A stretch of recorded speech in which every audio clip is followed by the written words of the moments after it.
I was just messing around a couple weeks ago one day, and I just like started playing, and that's what came out of it. I have a million different little songs I could play. Like it's just fun. The thing that I don't know that many, I know song. When people ask me to play, they're always like, "Oh, play me something I know." Yeah. Which, I know some stuff, but it's like I definitely enjoy making my own stuff a lot more.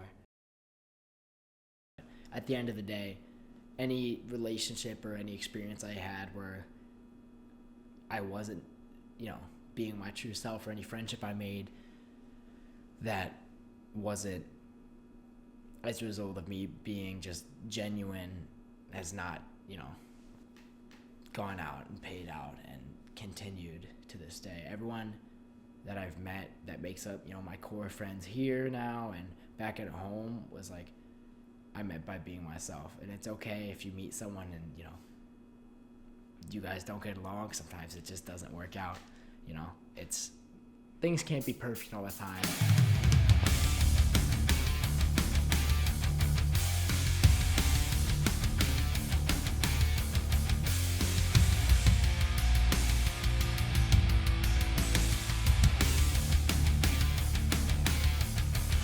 It goes up to there. Oh, that's fine. Thank you. Alright. I had to text someone, but I didn't move it. Okay, camera's still on. Yeah. Full charge. Okay, patterns on mics. So first I want to make sure that all the audio setup is good. So what is your favorite color? Holy fuck, I'm not hating that. This is not a mattress. It's so rough.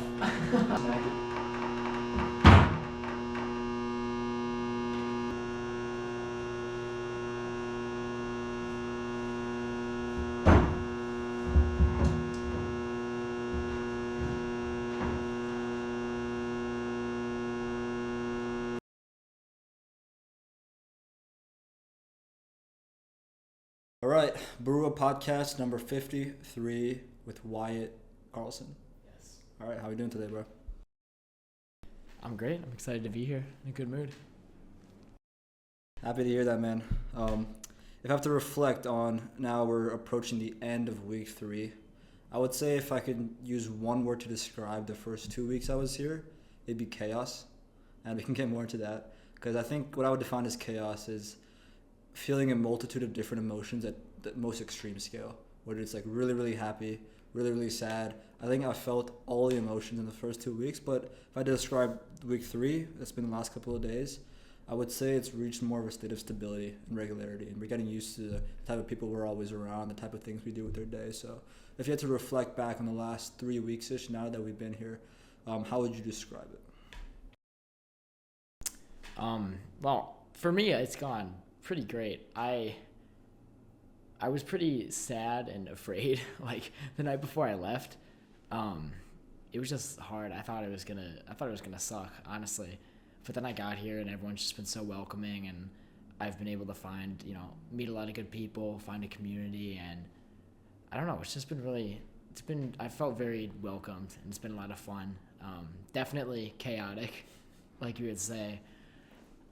There's been a lot of stuff going on. I've had a lot of different emotions, but it's been definitely overwhelmingly positive so far. Incredible, bro.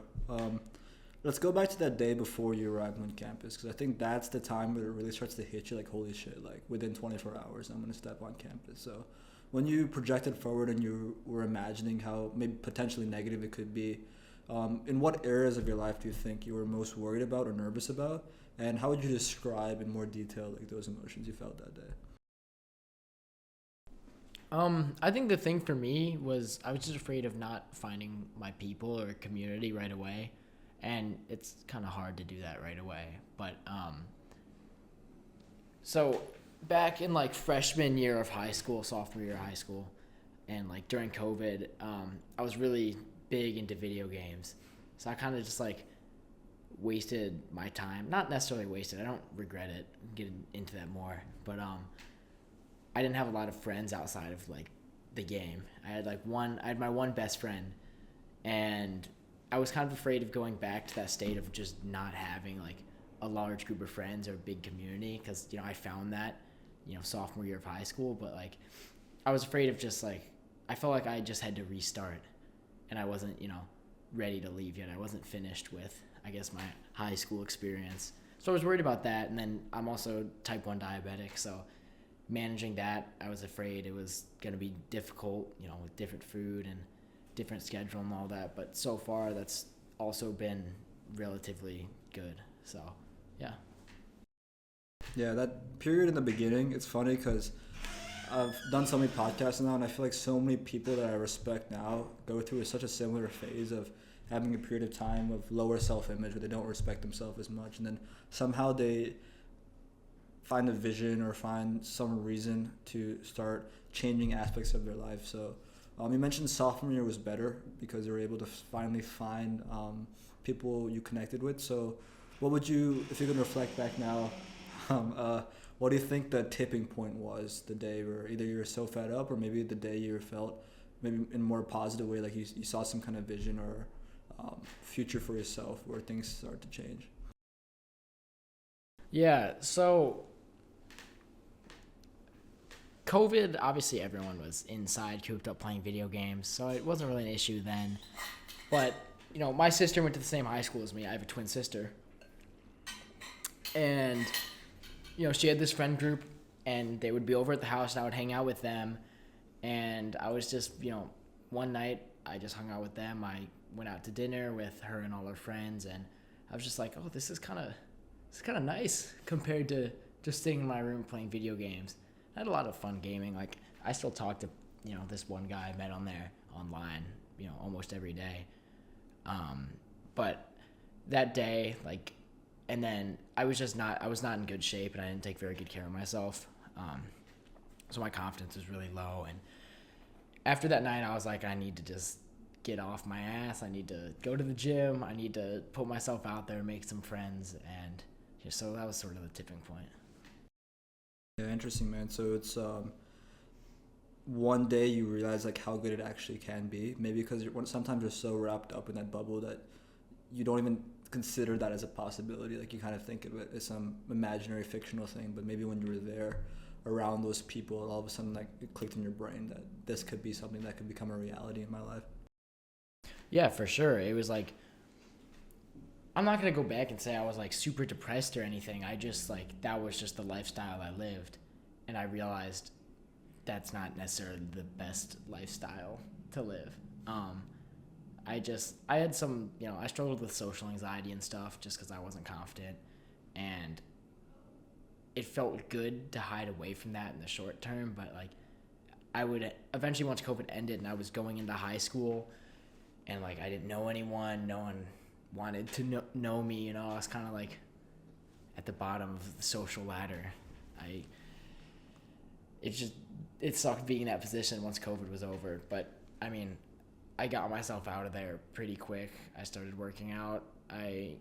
My sister introduced me to a lot of new people, and that year 2022 was like one of the best of my life because I met so many new people. I tried so many new things, and everyone was just super welcoming, and all it took was for me to like finally take the incentive and go forward. You mentioned you had this social anxiety piece as well that plagued you for a while. What do you think is the biggest thing that helped you with that social anxiety? Like obviously you've taken steps to fix aspects of your life. Did the social anxiety automatically go away with that? Or you also mentioned confidence was a piece that played a role in this whole thing. So how do you think you were able to make progress toward eliminating that social anxiety? I mean, obviously I'm not perfect. I still get social anxiety. Like welcome week here, I was so nervous, and people were like, oh yeah, we're going out to all these parties, it's all open. And I was nervous to do that. And like, go to all these fraternities and stuff. Like I knew I wanted to rush, but I was still like, it was still kind of nerve-wracking at first, just going out and like putting myself out there. So it's not like I think everyone has a degree of social anxiety. Like meeting new people is always a little bit nerve-wracking for the majority, I would say. But it used to be a lot worse for me, and I think that was mainly a confidence issue. It kind of went away when, once I started working out, I grew a little bit taller, I got a better haircut, like, I just felt good about myself, and, like, I guess that mindset change just allowed me, when I felt like I looked good and I was healthy and, like, my mind was sharper, it was so much easier to go out and meet people. But it was also my sister helped me out so much, because she already had a very well-established group at my high school, and those were all the first people that I met. So through those people, that I was able to really branch out and, basically, meet as many people as I could. But she definitely helped me out a lot. But yeah, the whole thing was just, I think, eating good and going to the gym, like, completely turned me around in terms of social anxiety and stuff. Now I'm not afraid to be who I am, anywhere I go. So that's nice. One of the things I find really interesting about what you just talked about is actually a topic that I talked about with Alex last week. We all have flaws in our nature, and even when we feel like we've escaped the flaw, it finds a way to creep back in every now and then. And I think the funny thing is those flaws kind of exist within you, and they appear in a cyclic way where you think you've healed from this flaw, but then you find it to creep back in. And I think that's kind of interesting and sometimes kind of scary when it gets extreme. So you mentioned that you sometimes get that social anxiety at a brief level before maybe you're about to enter a social setting. Has it ever been like an extreme jump back, even for a short period of time, where like all of a sudden you feel like you're right back there?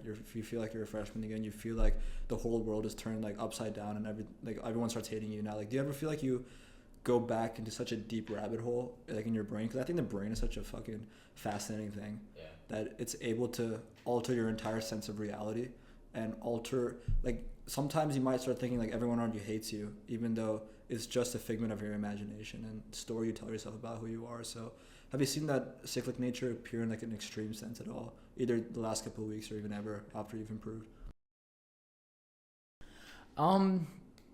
Sometimes, I mean, definitely not as bad as it used to be, but I think there are two main times I can think of where I kind of felt like that again. And I never felt like everyone hated me. I just felt like no one knew me.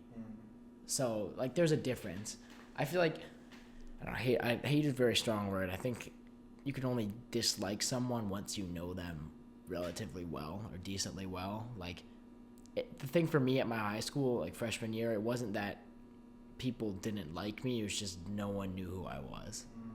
So it was kind of like, I don't know. I wasn't approaching anyone else, and I wasn't making myself approachable, But the two times I can remember where I really feel like that again was like last winter. And I had a relationship, and it was kind of going downhill. And, I was not nice to her. She was not nice to me, and it was just very sort of codependent, and I hung out with her, a lot, and that caused both of us to kind of drift from our friend groups. So there was a time in winter where I felt like it was awkward between me and some of my closest friends, which was like awful. I was so unhappy during that time because I felt like I'd lost all the progress I made. But I definitely rebuilt my relationships with everyone, this year, just by spending as much time as I used to with them and really going back to who I was. Because, at the end of my relationship, I wasn't myself, she wasn't herself. It was just difficult. And, things are all good between us now. We're not together, but it's like things are, we're friendly, and we just, I needed to find myself. And then another time here was, it was like one of the first nights of welcome weekend, and me and my roommate Will, great guy, went to high school with him. Yeah, he's really awesome.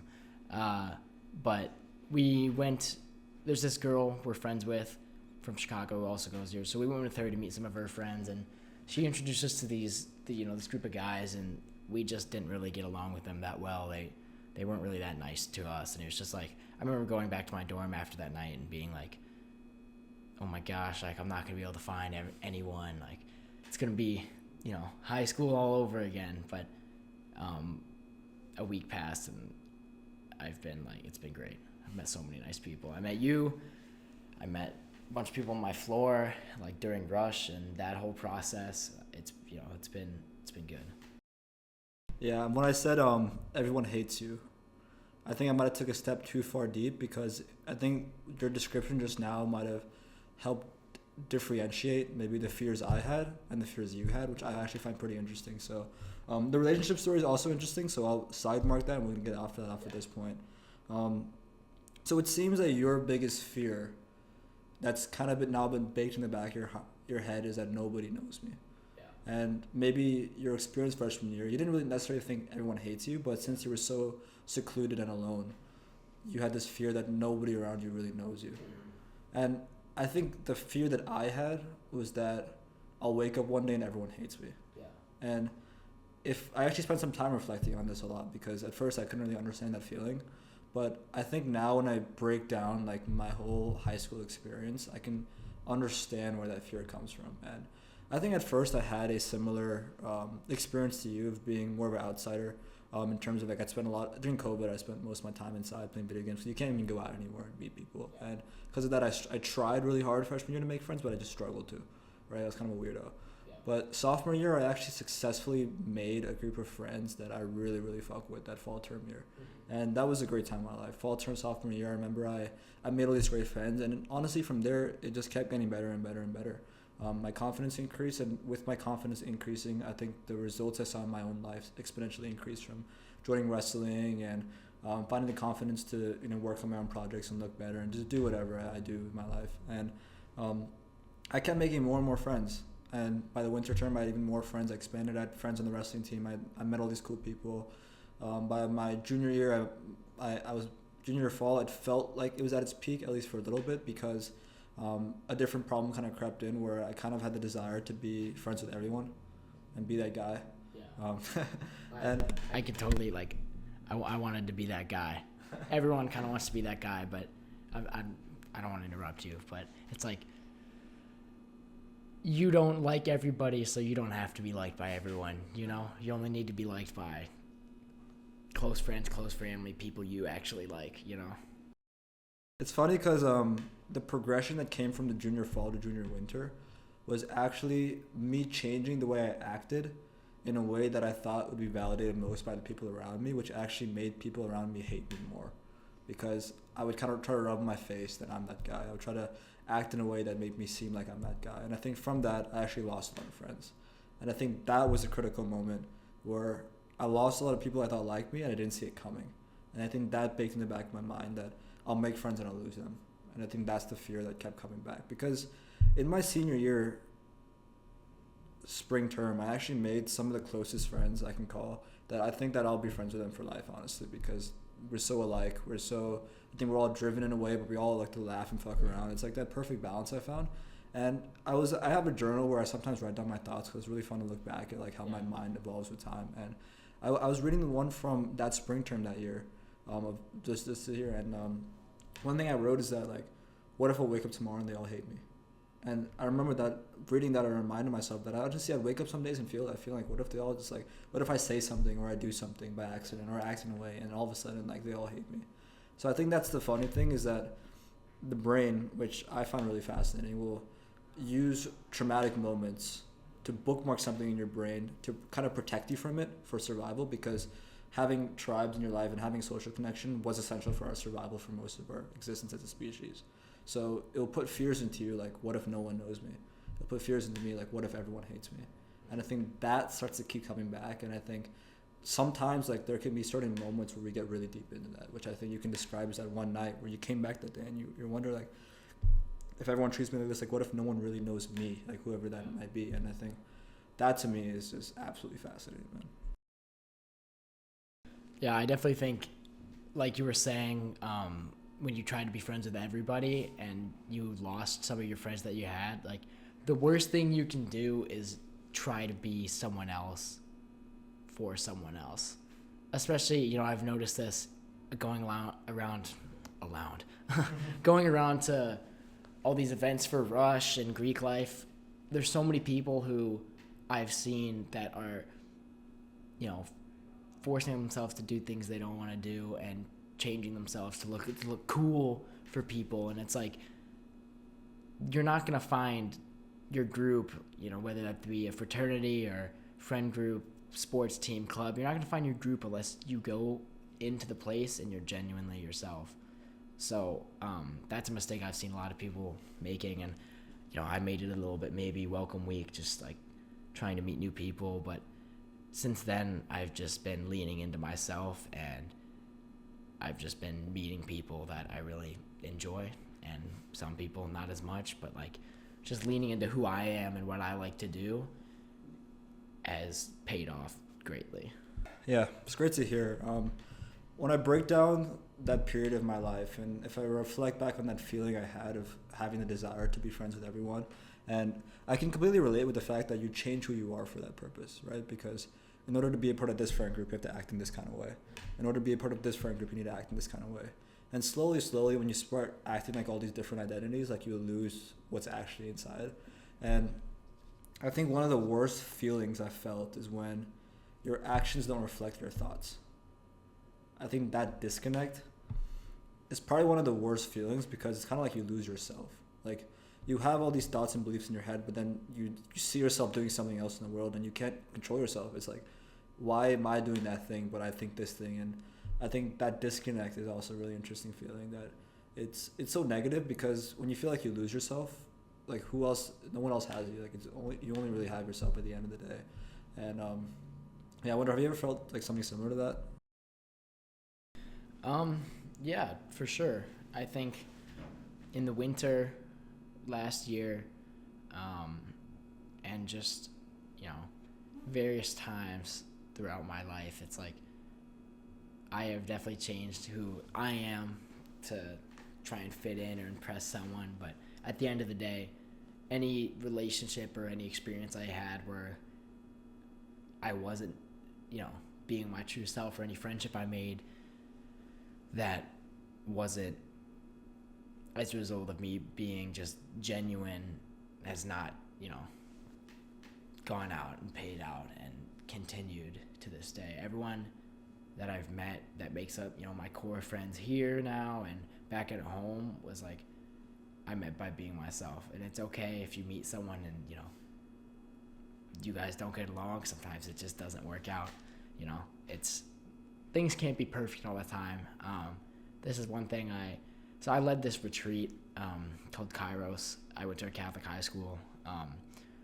I wouldn't necessarily say I'm super religious, but the retreat is honestly more just about life in general than just Christianity. But I led that, and I wrote a speech for it, and one of my big points was like, every good point in your life, like good things in general, can't exist if there's no like bad. So it's like finding that really good, genuine, close friendship that's really special, because it doesn't happen all the time. So I think it's important to put that in perspective and realize that things like that are really special are special because they're rare, and because, on the flip side, you can meet someone and it could go terribly, So it's just recognizing that, highs and lows are all part of the same thing. You need both of them, for them to exist. Yeah. It works for happiness. It works for anything in life. The relativity piece, that it's never about like how much objectivity you have. It's really about the relativity piece. Like, whether it's an expectation, like how much you have minus what you expected, or now that you have this thing when you didn't have that thing. And I think it works for all aspects of life. You mentioned that this Kairos retreat was a big part, like an important part of your life. You mentioned that being the leader there was one of your proudest moments as well. And you wrote that it helped you engage in a group and become more cognizant of themselves and become better people. And obviously you wrote that the speech has been one of the greatest works of writing. So how about you go more into details about like what this Kairos retreat does and why in particular it was so meaningful to you? Yeah. So basically it's, You're there for 3 days, 2 nights, at least at my school. Some schools do it differently. And there's adult leaders and student leaders, and then just the kids who are going on the retreat. So I went junior year, and then I led my senior year. That's how it works at my school. And basically you go, and each adult leader and each student leader has a topic and a speech on that topic. So the way it works is someone will give a speech, ask questions, then all the student leaders with their small group of students. We would have like 7 or 8 leaders on mine. We had like 50 kids. So I had like 7 or 8 people in my group. We'd hear the speech, then we'd go back into our group rooms and just talk about the speech, what we learned, go through the questions, and just talk about like our life experiences. Kind of like, sort of like this. Like we just talked about life and our feelings, and it's just really great to have that sense of community and bonding and help people be genuine and work through, traumas or fears or anything that they have, because the best way to, I guess, I feel like, figure that stuff out is through others. You can't figure everything out on your own. So yeah, it was just really cool to be able to lead that and feel like, I went my junior year, I had that great experience, and then to be able to facilitate that for other people and keep it going was just really, really cool for me. And I got to lead with one of my best friends, Kyle, who I became close with because we were in the same small group the year before.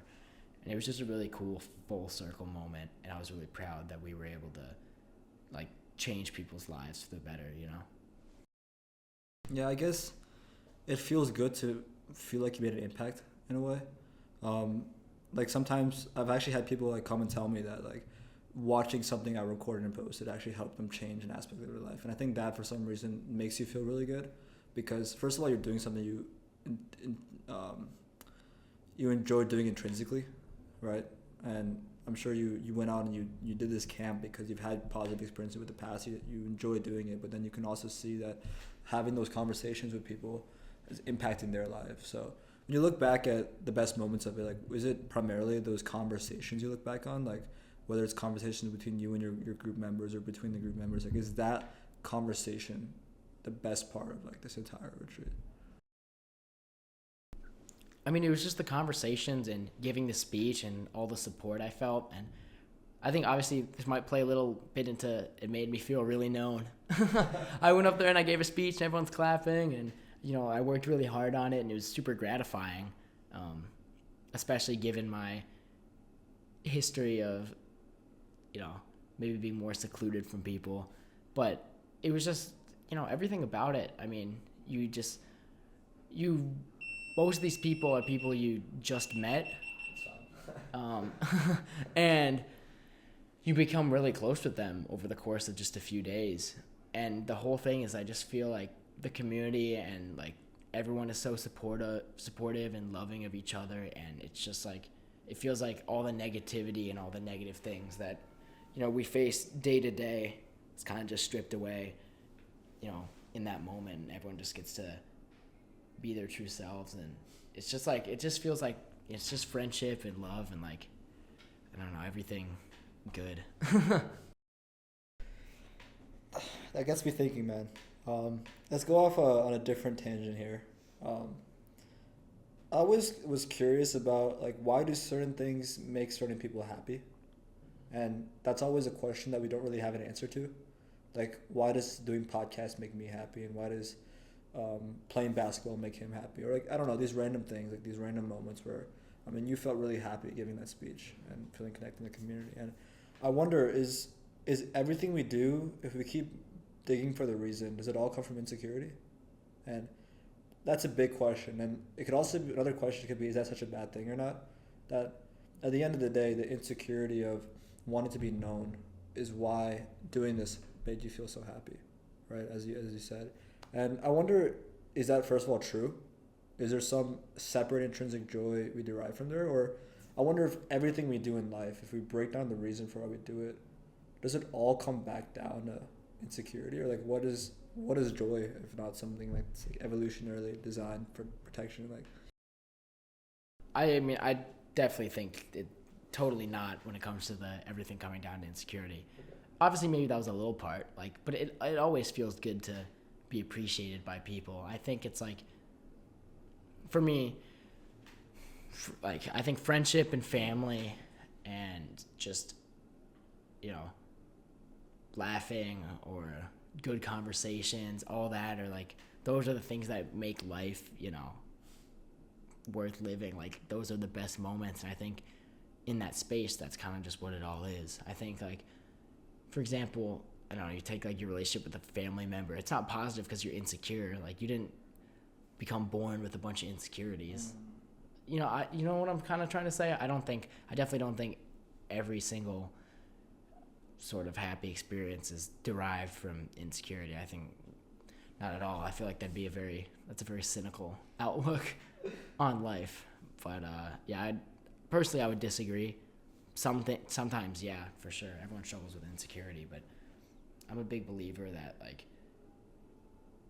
I don't know, the world is good at the end of the day, and that there's so much that is just, like, happy and joyful and worth living just because that's how it is, It's probably better to not have the cynical view. There's no point. There's literally no point. It just makes your life messy, like, for no reason. But just to push the point a little bit, just because another idea I had, just for the sake of the discussion, I wonder, like, what is the reason why spending time with friends and family and laughing make us happy? Is it just because that's natural or that's human, or is it because our evolutionary brain is saying that if we don't have people around us to survive, then when the bear attacks us, we'll die? But if we have good relationships with people, we have 5 of them around me, then we have a higher advantage of survival and we'll pass our genes down. Like, is everything come back down to that one thing, or is it like some universal thing that it's always like this question? And again, I don't think there's any practical use of this kind of discussion, but just for fun, like, is that where everything comes back down to? Like, it's something I was thinking about. I think obviously some things can be explained by that, but also I don't think that's the root of all, friendships and why all that's so good. I think it just,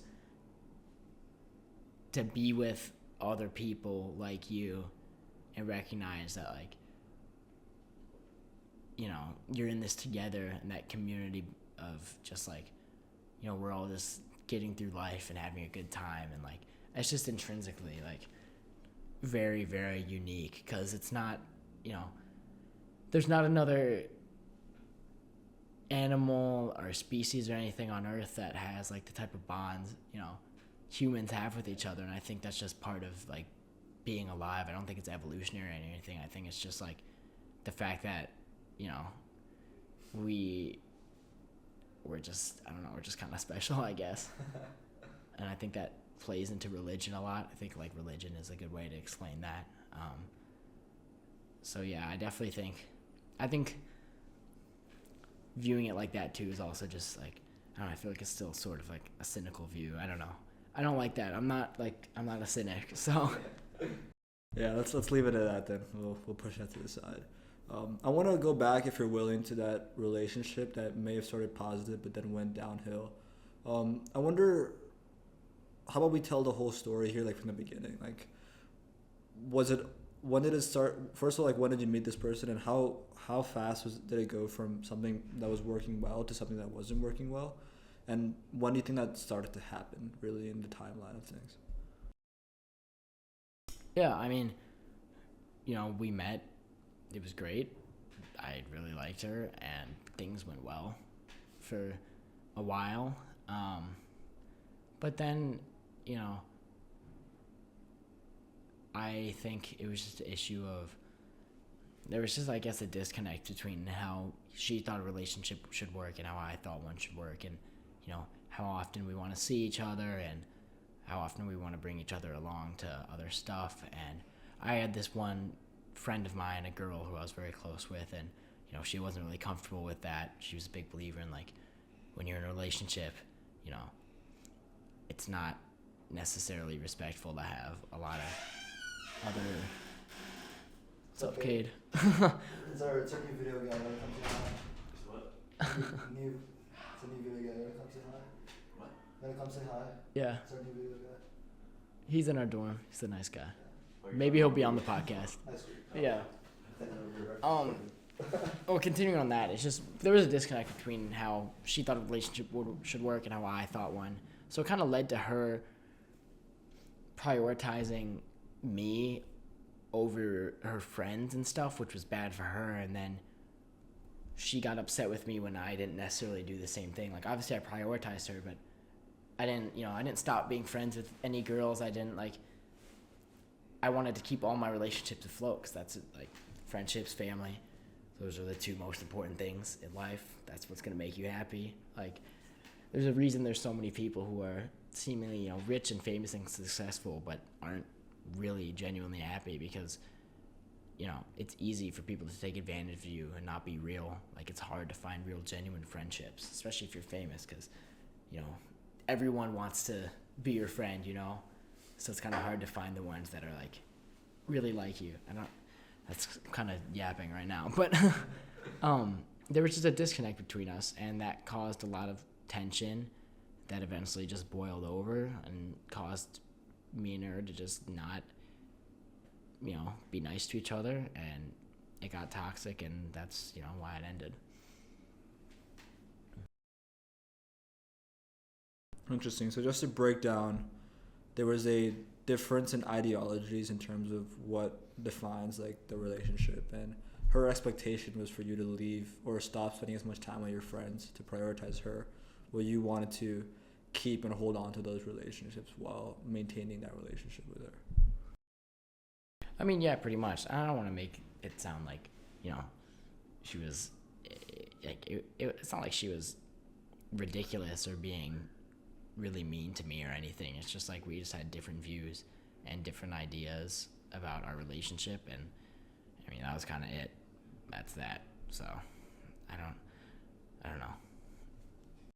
So the storyline that follows is pretty interesting, because you felt that there was this codependency there, which probably built resistance into maybe ending things or talking things out and fixing things.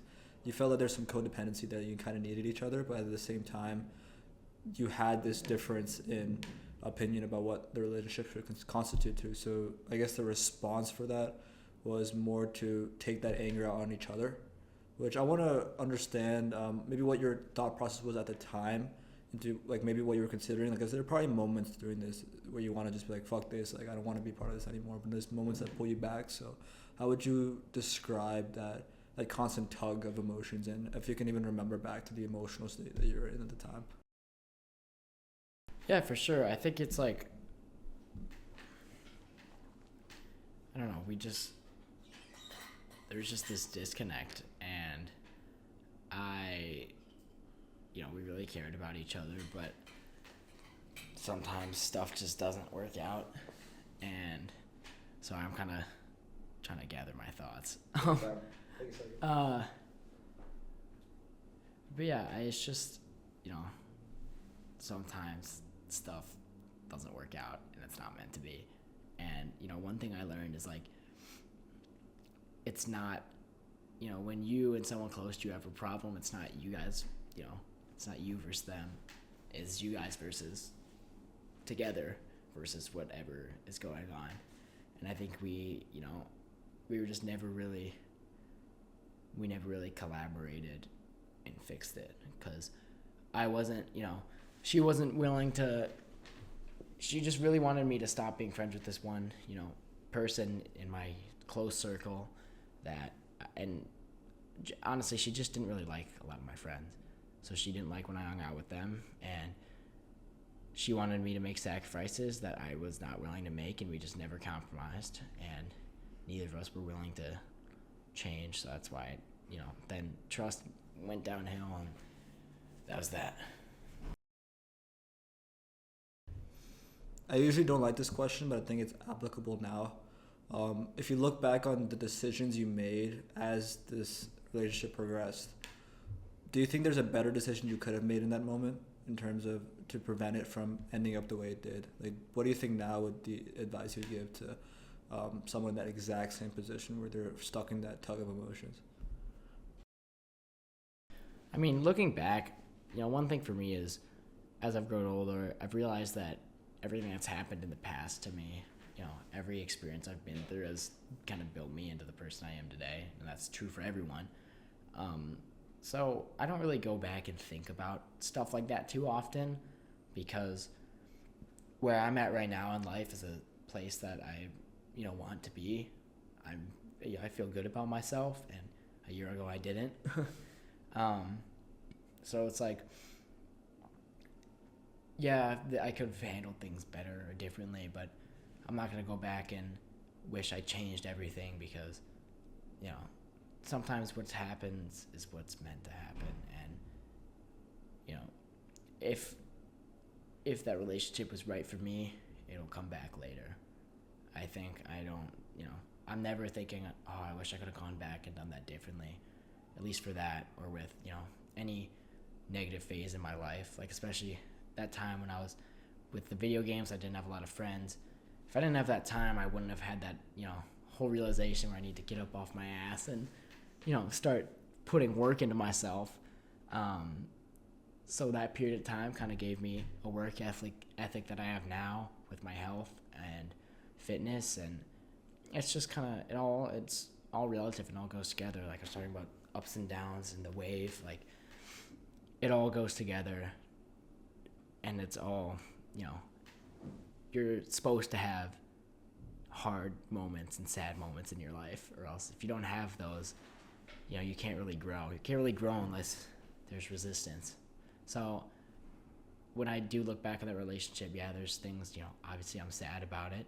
There's things that could have gone differently, but I don't think it's healthy for me to fixate on that and, wish I did things differently, because I am at a good place now, for sure.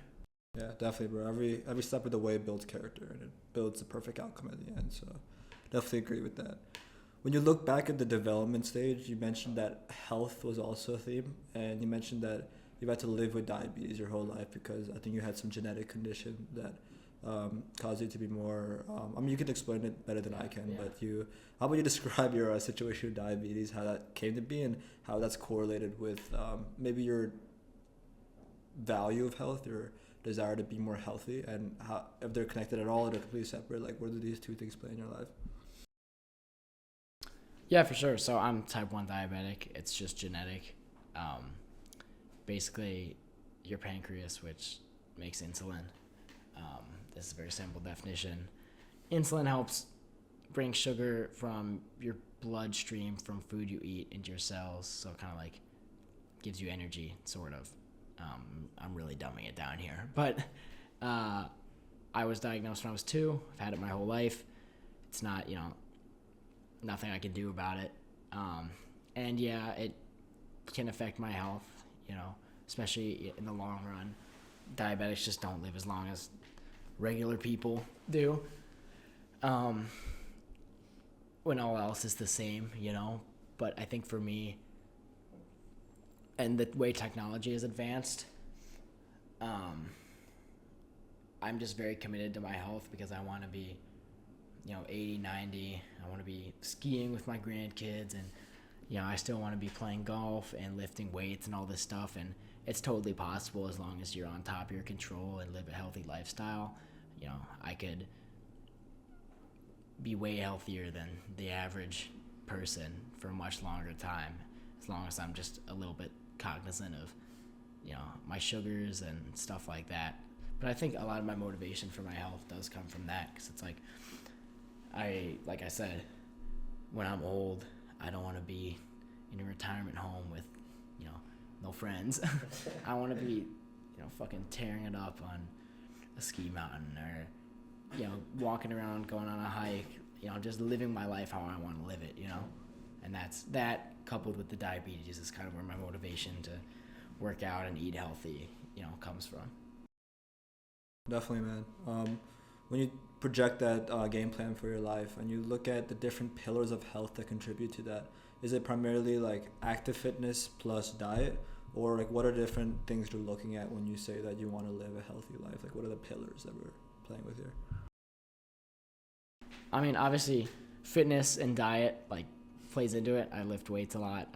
I eat a lot of protein, not that much processed food. Like, that's just very basic. But I also think living a healthy life is having fun and, you know, having good friends and just being happy. I feel like if you're not happy, it's kind of hard to be healthy. Because healthy is feeling good physically and mentally, you know? So that's why I think sometimes doing things that are technically unhealthy, like if you get a big ass burger, go out, like, I'm not one of those people who's like, no, you can't do that ever, or never ever drink or never do any stuff like that, because that also, you know, you want to enjoy your life. I think it's just all about balance. And sometimes, you know, back home when I would skip out on a dessert or, you know, not do certain things, people would always be like, oh, like, live a little. And I think when people say that and live an unhealthy lifestyle, I think it's flawed. When they're like, oh, I'm here for a good time, not a long time. I think that's a flawed mindset, because if you treat your body terribly, your time isn't going to be good, because you're not going to feel well. You're not going to be able to do everything you want to do. So, like, your health is one of your greatest gifts that enables you to go out and live your life. So I think it's all about finding that balance where, you know, sometimes, you know, have fun, eat unhealthy food, you know, on the occasion, and have a good night. But, like, for the most part, you know, focus on the health, but have that balance, you know. One thing that I love that you mentioned is that I think a lot of... Sorry, I'm going to fix your mic. Anything, bro. Just get it going. Get it set up as I talk.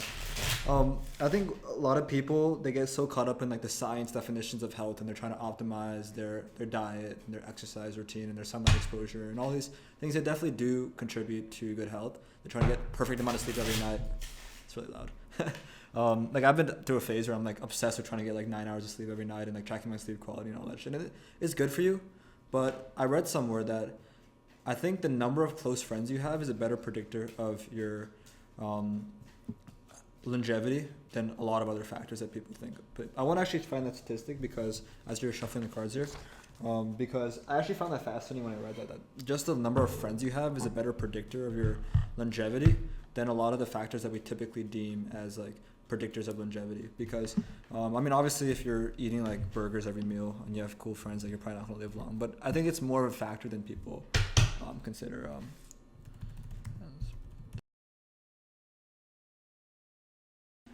I think that's definitely 100% true, because health is physical and mental. And if you're not good mentally, you don't have close friends, and you're lonely, you're going to turn to, you know, unhealthy food, or being lazy, or, you know, drinking a lot, or, you know, drugs, stuff like that can really hurt you. And, you know, if you overuse it and stuff, like, not having that community will cause you to turn to that. So I think it's all relative. Like, it all goes together. But I think being healthy is, for the most part, you know, working out, eating good, but having a good friend group, going out, having fun, letting loose a little bit sometimes, and just being mindful of all your choices. I think that's, you know, really encompasses, I guess, health as a more deep definition. Yeah, because also if you're just so caught up on all, like, the statistics of tracking your, like, calories and all that as your predictor of health, like, you also don't want to live a mundane life either, right? Like, I wouldn't want to live, like, 100 years of mundaneness. So I think having adventure, like, baked into that is something that should be prioritized as well. But funny thing is, if I just search what is the number one predictor of longevity, I didn't even put friends or anything in there to see what it actually is.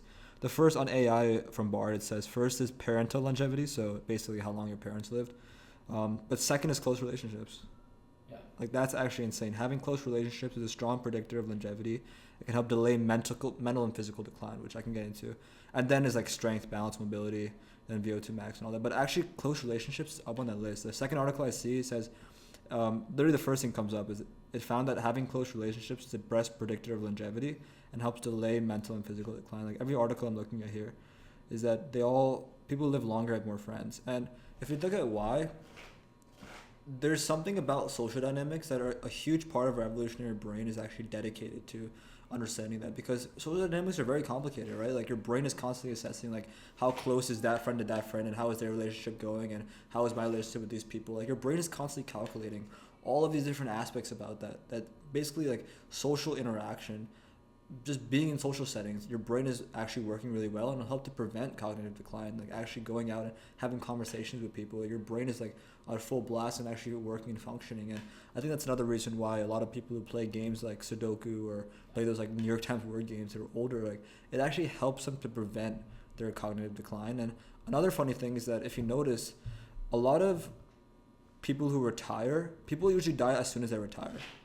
As soon as they retire, the percentage of people who die immediately increases, because when you're engaged in something and working on something, your body has like a reason to keep going. Like you just keep living because like your brain is being used. But the second you stop using your brain, even if you're eating clean and everything, the second you stop using your brain, like you literally have a higher chance of dying. And I think a lot of like Navy SEALs and stuff, even when they retire, all of a sudden there's a higher percentage of them dying, not like the year they're about before they retire, but as soon as they retire they die, which I find like absolutely crazy. But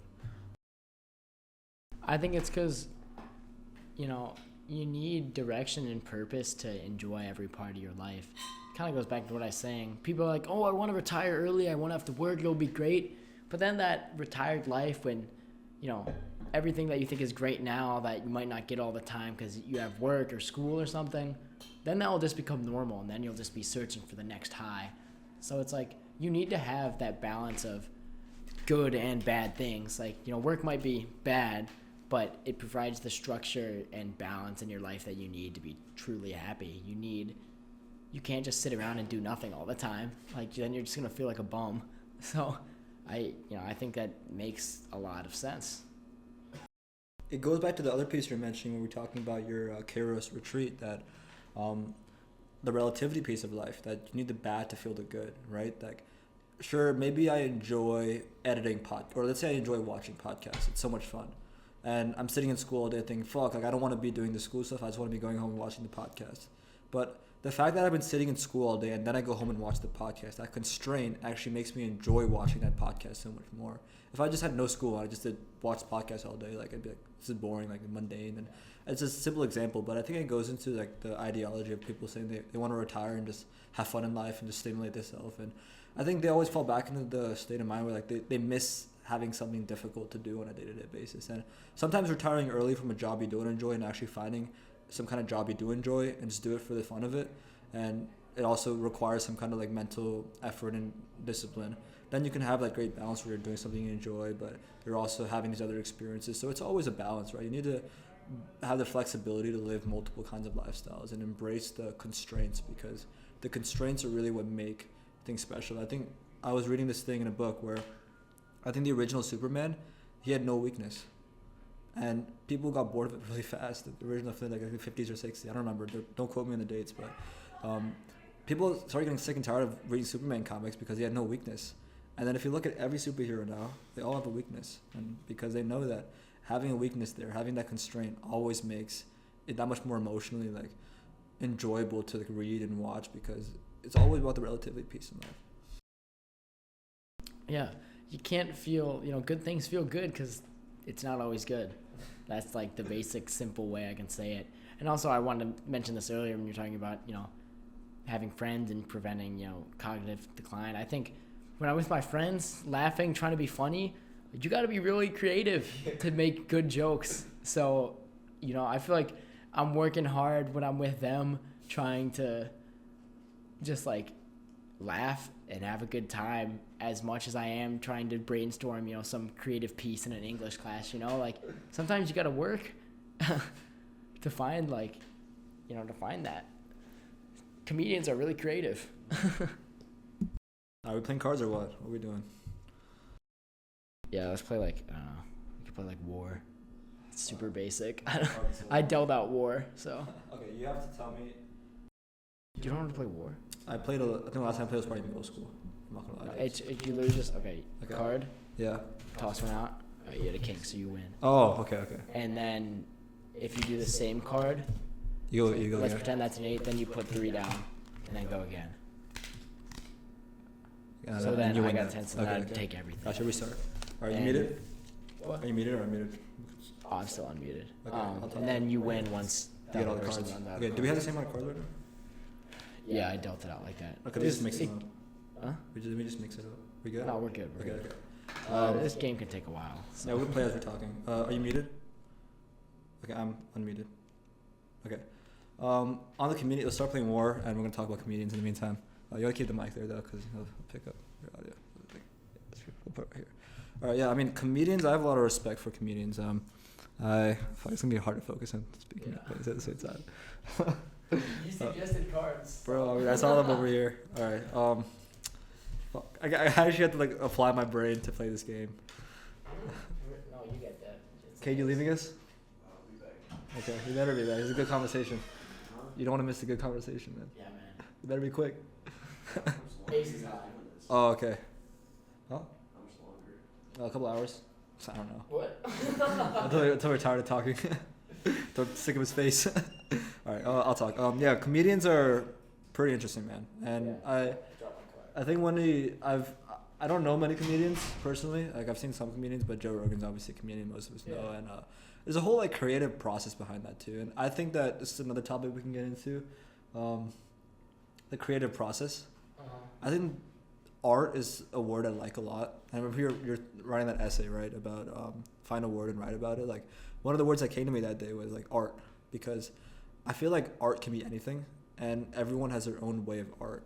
But I guess art can be defined as doing something for the sake of doing it. Like there's no external reason behind doing it, but you do it for the pure enjoyment of it. But really anything in life where you need to apply some kind of brain effort into making it, there's some kind of art behind that. And an example I can think of is Ian, who came to the room the other day and just started freestyling. Like at first I thought it was kind of cringe, but then when he started going, I'm like, he's really good. Yeah. And there's an art behind that too. And there's a whole kind of creative process of like making the lines and the bars, making those beats is also something that I don't even know how would you make music like out of nothing, you know, like that to me is fascinating. These podcasts are kind of a form of art. Playing golf is a kind of art, man, like the art of your swing. And I think that conversation of the creative process is something that everyone in the world can relate to in their own way, even though the details behind it are so different person to person. I mean, I have my guitar right there, like, so with the music, I totally get that. Like, I love playing, and I like, writing my own songs on guitar, and it's just, a lot of fun. This is War, so now you do 3. I could bust out the guitar right now. Yeah, let's do play it. a little bit. Take an intermission break. An intermission? All right, show us what you got, man. Wait, let's see what I got from you. Oh, I got a queen, a jack, and a 9. It's pretty good. Yeah, let's go play the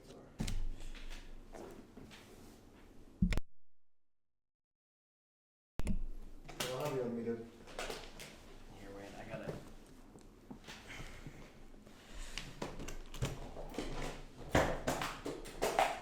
Yeah, it's just a lot of fun to just sit back and Just talk. and just play guitar, I like how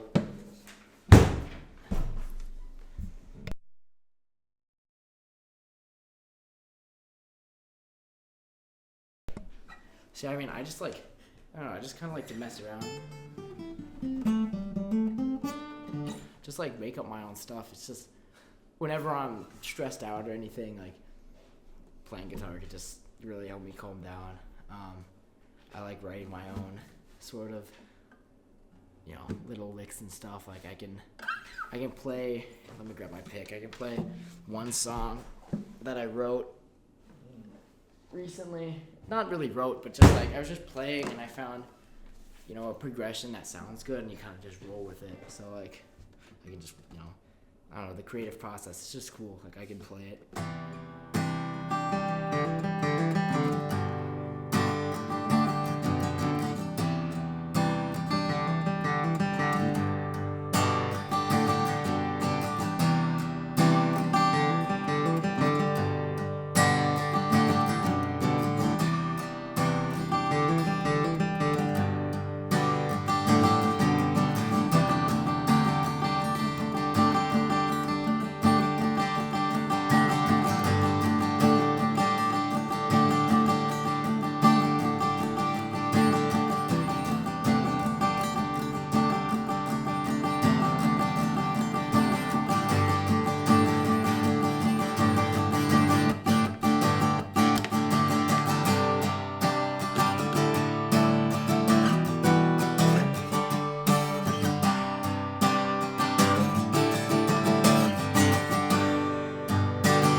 just, I was just messing around a couple weeks ago one day, and I just like started playing, and that's what came out of it. I have a million different little songs I could play. Like it's just fun. The thing that I don't know that many, I know song. When people ask me to play, they're always like, "Oh, play me something I know." Yeah. Which, I know some stuff, but it's like I definitely enjoy making my own stuff a lot more. But yeah, it's just, I don't know, it's cool. It's a community too. A lot of, I've met and bonded with a lot of people here at Michigan over music. One of the fraternities I went to a lot, like I just go and talk to the guys there about music. It was really cool. And there's this kid, Noah, on our dorm floor. The other night, we were just in my room. It was me and him. We both had our guitars. We were just playing together. And, there were like 6 other people in the room. And it was just like, we were playing music and everyone was listening and just like having a good time. And it's just cool to show how that like brings people together, That's, I love the community. I love playing, being creative. It's just, I'm not the best, but like, it's just fun. It's awesome. Yeah, man, it's amazing, and you're pretty skilled, man. Like that was impressive. You made that music, and it's amazing how you can come up with all these songs on the fly like that. I think to me, the art of creation in music is something that I guess my brain doesn't understand much because I've never actually done much with music, but I find it very fascinating. And I think one of the best parts I liked about like your story with the guitar and everything is that, or just music in general, like most people do it just for the sake of it. Like there's no reason behind it. Like I think when we look at a lot of things we do on a day-to-day basis, we're always going to justify it with some kind of reason, right? We're trying to do the schoolwork for external reason. We're trying to join this club for external reason. I think we saw that a lot in high school, right? Doing it for like college resumes. But I think when you find something you can do just for the sake of doing it, and someone asks you like, "Why are you doing that?" and you answer, "Oh, look who's here!" Right here. Oh. Big Mike and Big Cade. Cade and Michael. Why are you wearing his glasses, bro? Are those your glasses? Yes, because I need to practice wearing them. Fuck. They're like really, they make me dizzy though. Make you dizzy? But yeah, man. Doing it for the sake of doing it, I think is one of the best parts about it. I mean, yeah, sometimes you just gotta like do stuff, just like fuck it and go do it for no reason. And it's I don't know, it's just part of life. Like people go up and climb mountains just cause like, hell yeah. And I think that's awesome. I love doing stuff like that. Or not climbing mountains. I don't climb mountains, but like just going out and just kind of going where the wind takes you, I guess. Yeah, I like to categorize the things I do into like 3 categories in terms of feeling good. There's like the serotonin side of me, the dopamine side of me, and the cortisol side of me. But I think that the serotonin part, where you just do something and it just feels good for the sake of it, that's something special that I think people need in their lives, because if they don't have that, your life like quality becomes mediocre, right? Because I think we try to justify the things we do in a day for external outcomes, right? And we like to say that if we're not currently working toward making more money, or not currently working toward making more success, or not playing the guitar so you can get good at guitar and like have that as a skill in your subset. I think when people keep getting stuck in the dopamine side, which by the way, the dopamine side is a great side as well, because you feel pretty fulfilled when you achieve success in life. But I think the serotonin side of things, where you do an activity just because it's fun. Like you just go play pickleball just because it's fun, or you just play volleyball because it's fun, or I love hiking, and that's like my serotonin activity that at least when I'm at home, I try to do as much as possible. Just like call up a friend, we're going hiking, bro. Like, we're finding a hike, we're going hiking, like Thanksgiving, we're going to Smokies, we're gonna go hiking. And I just think that if anyone watching this, right, like anyone maybe who was even in a place like you were, where you were just playing video games all day, I wouldn't call video games a serotonin activity. I would call them more of like a stimulating activity. But I think it's just like the first step, like you don't even have to start like building success in your life just yet. Like I think you just need to start by like finding activities that just bring you joy, like just playing the guitar, or just going on hikes, or just wrestling. And wrestling was a big serotonin activity for me in high school. And the gym, like it puts me in a flow state. I'm sure it puts you in a flow state. You just go in there, you're talking to a bunch of guys, you're lifting. And I think if I look back at life quality, if you spend at least 2 to 3 hours a day just in that serotonin mode of just like doing something that just feels so good, like editing the podcast feels so good, playing the guitar just feels so good. I think then you could look back at your life and be like, I lived a meaningful life because I spent so many hours just doing things that felt so good in the moment, just for the sake of it, not for any external reason. And I bring that point up a lot because I think in a previous self of mine, I would kind of think that anything like that is a waste of time. And most of my day should be filled with activities that are laser focused toward achieving some external outcome. But I think keeping in mind that just doing things for the sake of doing them is good and fun. Like, you can live a great life that way. Like playing frisbee with Kate last night. We were all on center campus at like midnight, just throwing the frisbee around, listening to music. And it was a good time, you know. I mean, it just goes back into health, happiness. It's just all about balance. You should never have too much of one thing. It's just like living a full life is balancing everything out and just having a good time and going with the flow and accepting what happens to you. I want to go back because I was gonna ask you this before, but then we kind of got distracted with stuff.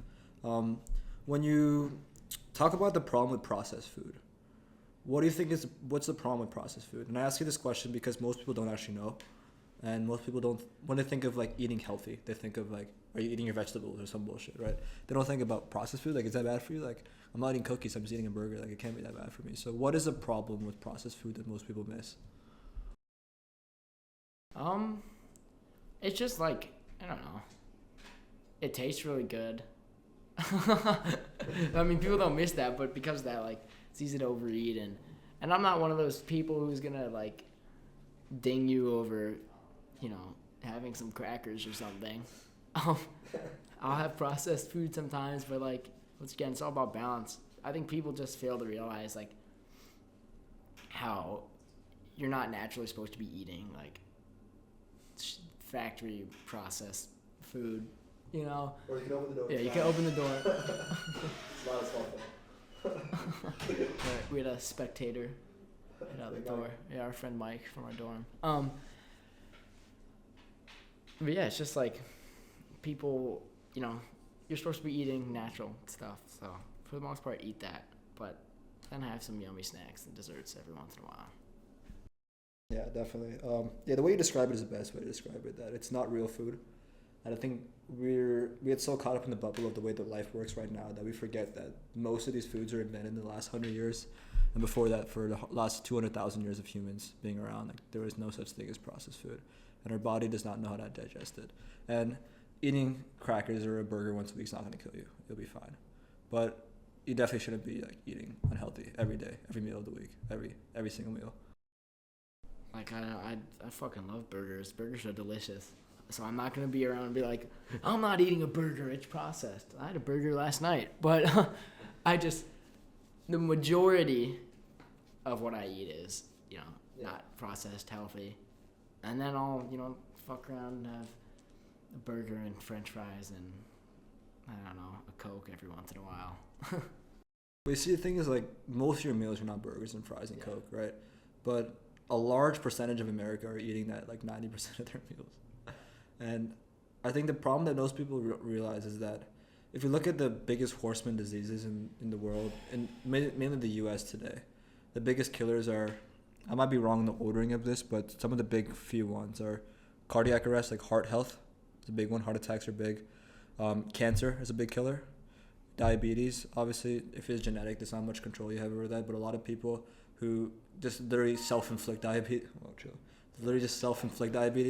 that ends up being a big killer for people who are obviously eating unhealthy. And usually diabetes is more of a predictor of like other health outcomes as well. So a lot of things come together for that. But I think type 2 diabetes, obviously type 1 is dangerous, but people who develop type 2 develop it because they're having a very unhealthy lifestyle. So diabetes is up there because most people who like type 1, if I'm very healthy with my food and my workouts and I take good care of my blood sugar, I'm not going to really run into any issues. But most people who are struggling from heart problems, cancer, cardiac issues, like a lot of that is caused by your lifestyle, or can be caused by your lifestyle. And type 2 diabetes is a lifestyle disease, and most Americans don't have a healthy lifestyle, and that's why, it's up there. Because usually people who develop type 2, like, they develop it because they're not healthy. So that's why it's not necessarily the diabetes or the heart disease. Like, that's not really what gets people. It's just the lifestyle in general. Oops. So it's more of a predictor. It's like if you have those things, you're probably not doing the right things in like your day-to-day life. Yeah, for sure. I mean, if you develop that sort of thing, and it can be reversed too, as long as you just get your shit together. Like, but I don't know. Yeah.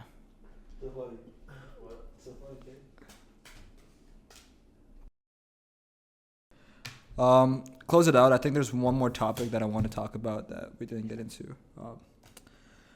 You wrote that the time when your grandparents passed away, it was a very emotionally difficult time, but however, on the other hand, the first week, it was the first week in a long time where you're able to spend time with your entire extended family on your dad's side, and you mentioned that contrast of feeling that deep negative emotion with your grandfather's death, but also then seeing the positive light of being around your entire family was a moment where it gave you kind of a sense of clarity in a way, because you're able to feel like, I don't know, those different like emotions, or I know family is a big value in your life as well. So how about you tell me more about that story in particular and why it was so meaningful?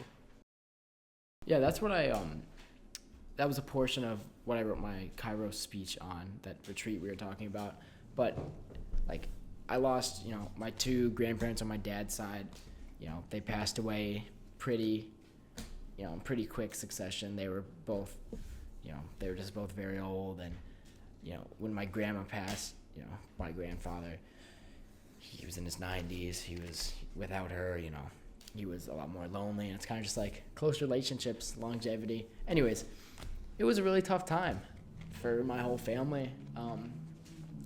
I was very close with them.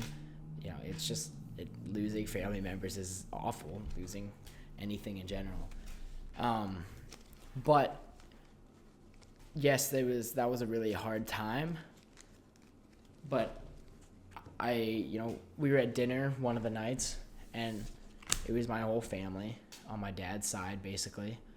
And we were just sitting there all together laughing. And even though that period of time was awful, that bad moment allowed my family to get together and have a good moment. And it just plays into the kind of thing I've been reiterating here, just about how positive and negative experiences go together and make each other meaningful. And I was able to have such a good time with my family, even though it was, there's a joker, even though it was obviously very difficult, but I was able to have that moment with my family, which was really beautiful at the same time. Yeah, I mean, family is such a special thing in this world that I am a little bit worried about, because divorce rates are through the roof, and I think the value of family as a culture in the West is also starting to go down. And the reasons behind that, it's multifaceted. It's a nuanced storyline. Like, we can't find one thing and blame it as the reason why family is no longer valued in the West, but definitely you could see that difference culture to culture, like spending time in India in the East, where it's more valued, at least in some of the villages, like away from the main cities. Like, you can tell a whole difference in energy there, which maybe you can had a similar feeling when you're around your entire dad's extended side of the family, because it's more of a culture there to live with your extended family, to have the grandparents there and their children there and then their sons there, like the whole extended family together. I think it adds an element to life as well that's joyous and happiness. And the traditional family dynamic is something I've talked about on the podcast a lot, that I found that at least in situations where you have a great husband and a great wife, that the traditional family dynamic I've seen has led to more levels of happiness amongst people.